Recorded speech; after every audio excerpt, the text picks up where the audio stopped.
To మిత్ర in the tube channel. ఇప్పుడు నేను తినలేస్తే నిన్న నాకు గుడ్ మార్నింగ్ చెప్పే అలవాటు ఉంది మా చెట్లుకి, చిన్ని చెట్లుకి. అయితే నేను అక్కడికి వెళ్ళంగానే నాకు ఒక సర్ప్రైజింగ్ అనిపించింది. ఏంటి అది తెలుసా? ఉండండి, అంత కంగారు పడద్దు. ఇదిగోండి 6 వంకాయలు, రెండు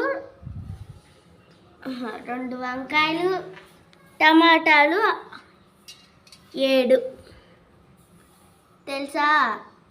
చూడండి, 1 2 3 4 5 6 7 8 9 అండి.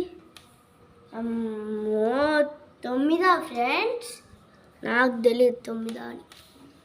ఫస్ట్ టైం ఇప్పుడే చూస్తుంది. చిక్కుడుకాయలు అయితే బాగానే కాస్తున్నాయి. రోజుకి 5 4 కాస్తాయి. మమ్మీ